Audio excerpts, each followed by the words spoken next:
Draft, of course, of 2016 here in Charlottetown this weekend. Great city to host it, obviously, with all the facilities that are here, hotels, eating, all of that here for the Q people. And I know they're going to enjoy the weekend here. But when it comes to you, perhaps not enjoying it quite as much, you're now the GM again of this Islanders Hockey Club, sitting with the 18th pick in the first round. 19 picks this year as a compensation pick was given to Cape Breton, so they are going to pick 9th as well. But with that 18th pick, I'm imagining you're going to stay in the first round. You're not going to move out of it, but any chance or possibility of perhaps moving up?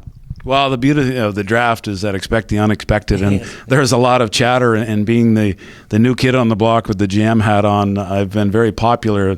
If I made some of the moves that have been thrown our way, I don't think I'd have the job for very long. But we're looking at the possibility of moving up. I think we want to try to capture the moment here in Charlottetown, but we want to make sure that any move is made with the best interest of the club moving forward. So it's hard to say sitting here early in the week what's going to transpire. There's a lot of activity in terms of chatter right now with teams moving up, and I think anytime we've got two teams sitting in Halifax and Baie-Comeau with multiple first-round picks, 3 each, in fact, so that's going to lead to a lot of speculation and a lot of talk, and we're going to be involved in the talks, and we'll see where it takes us. Jim, we're just testing the waters here. We know we're 72 hours out before the draft on Saturday. We will get an update with Jim as well on Friday with another video interview here on Islanders.com. But when you look at this draft right now, the draft of 2016, we're going to have Gilles Tremblay on with us on Thursday. But as GM here, what have you got from Gilles about what this draft is all about?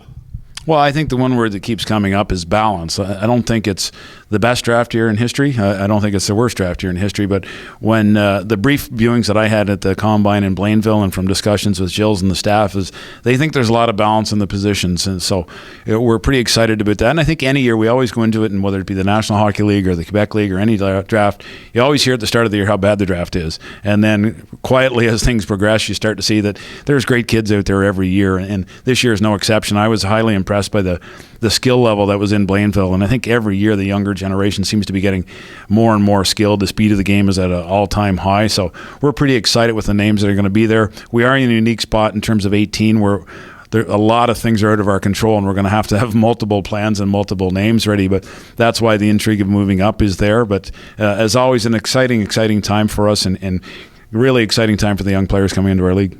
Now, with your hockey club, of course, Jim now tells us that the team possibly might look at moving up. So that's a bit of a tidbit as far as the draft is concerned on Saturday. But again, trades could be a part of this weekend as well. You've got some things that you've got to deal with as far not only as a coach, but a GM as well. When you take a look at the potential number of 20-year-old players coming back, 19 players turning 20 this year, there's a number of them, and that's a bit of an issue. It is a bit of an issue. It was a luxury to have an older team last year, but you have to deal with the fact that you have bodies now. And we want to make sure, the one thing we want to do is make sure that everybody has a spot in the Quebec League if they so desire. And majority of our 19s have told us that they want to be back in the league. We purposely, given our numbers, didn't rubber stamp anyone. We also know in the situation like a Sam Blais and a Mason McDonald, both have signed pro contracts. From all indications with Mason, he's definitely going to be turning pro. Sam, we're not so sure on. Unfortunately, from the roster build perspective, we're not going to know on Sam until probably October. The other unknown factor will be Daniel. I imagine we're going to be in the exact same boat that we were this year. The fact that Pittsburgh is 3 wins away from the Stanley Cup, I'm not sure if that helps or hurts the situation, but that's a big factor to say the least. We lived it a year ago. That's going to tie into some of the decisions. So there's a lot of speculation going on. We also wanted to see how our 20-year-olds kind of who emerged over the offseason in terms of fitness, commitment, leadership. We think we have a lot of it, but we want to make sure that it's a competitive atmosphere and environment coming back. That being said, if a proper move comes and we can get a home for some of the guys, then we might have to look at it. So again, your first year in the job here as far as the GM of the Charlottetown Islanders, this is not your first rodeo as far as being a GM. Of course, just last season in the United States Hockey League, you were the GM of the year in that league, but it's got to make the challenge all that much tougher when you have so many key pieces that are up in the air. Well, it certainly is, because traditionally in this league, in any league, the buyers and the sellers are kind of dictated by what you have coming back. As we just alluded to with the Sprong and the Blais situation, it sounds sometimes silly to put the burden on one or two players, but we saw the impact that Daniel had on this team coming back. We're talking about 2 possible 100-point players and 2 of the best players in the Quebec League in Sam and Daniel if they return. Well, that changes the scope of things entirely, because we have to capture the moment. We know if they come back, they're only here for this season, so that changes us probably into a buyer mode. Difficult to make that call right now because of the unknown. But again, I think we have to be on the aggressive and seize the moment here with what we have. Your 2 Euros in Chalapik and Rydstrom, any update on those two? Yeah, well, we are allowed the luxury because Rydstrom is an overage player. He can be put on what's called a frozen list, which affords us the opportunity to select another import player, which we're going to do. We're definitely going to make an import pick. That then buys us time to, we also know that the European draft can be somewhat of a crapshoot in terms of getting player releases. So if there's an unknown commodity to it, we can still safeguard ourselves with having Phil on the frozen list. And a lot of this goes back to we're not sure yet who we want because we have an embarrassment of riches at the 20-year-old. And the fact that we only get 3, we have to make sure that it's the right fit with our group.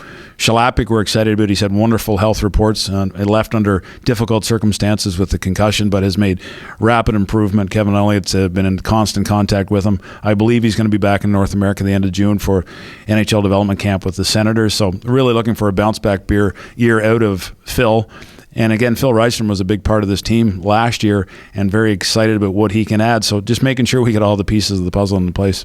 Jim, your resume indicates you've got history at the NHL level, the USHL. Of course, you were in charge of 3 OHL teams as well. And that leads me to my final question for now. And again, Jim will be back with us on Friday with an update of the draft. If he's got any golden nuggets there that he might be able to give us on Friday afternoon, we're going to try to take advantage of that. But you have a history in the Ontario Hockey League. And my brief history here in the Quebec Major Junior Hockey League covering it, it seems like teams like Gatineau, right in that Ottawa boundary line, Ontario boundary line, seems year after year to use the access of Ontario to deepen their roster. You being from the Kingston area, any chance that moving forward here as the Islanders GM that you will try to utilize that?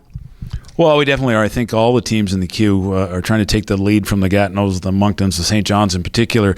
When we look at their rosters, they've had some guys out of that Ontario area that really made some impact. And I think it comes down to sheer numbers. There's a lot more kids that slip through the cracks in Ontario because of the size, the population size, and their player pool is so much bigger than ours. So we have some people in place already that are going to help us in Ontario. We think the 2 free agent markets that we'd like to do an improved job on is Ontario and in the U.S. U.S. is a little bit different, and that's going to take a little bit longer to build relationships there. We're hoping to enhance training camp with a number of free agents out of Ontario. We'll see how that develops.